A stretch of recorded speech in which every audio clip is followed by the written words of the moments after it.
Današnji događaj je jedan presedan u kom su mladi ljudi, tehnološki obrazovani, rešili da uzmu stvar u svoje ruke i da pokušaju da naše društvo pomere u jednom pozitivnom smeru. IT je oblast u kojoj često čujemo da je to industrija za siromašne, ali to je sa jedne strane oblast u kojoj Srbija ima ogromnu mogućnost da preskoči sve one godine koliko kasnimo za drugima, nažalost, i da se uključi u svetske trendove i u svetski vrh IT-a u raznim oblastima ljudske delatnosti.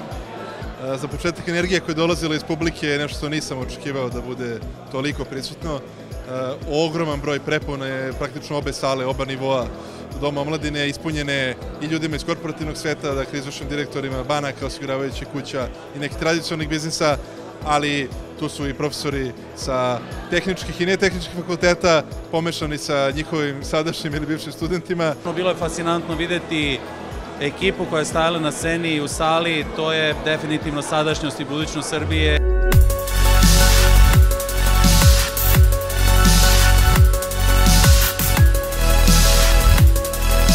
Mene lično je najviše pogurala možda ova priča da tim iz Srbije iz ovih poljoprivrednih stvari uspeo da pobedi na takmičenju jedan tim iz Stanforda i mislim da je to onako zaista za mene najlepša i najpozitivnija stvar koju sam čuo danas, zajedno sa naravno formiranjem digitalne Srbije.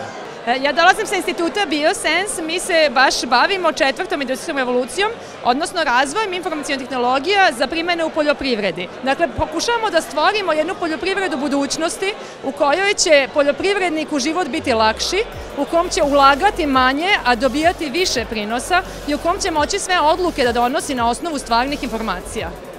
Prvi put će tehnologija biti masovno primijenjena na sve oblasti privrede.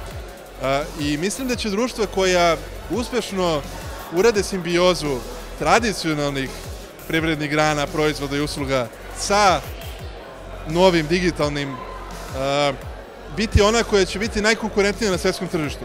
Meni je nekako interesantna poljoprivreda generalno i čini mi se neka kombinacija dobrog konsultinga IT-a u poljoprivredi, mislim da ima perspektivu u Srbiji.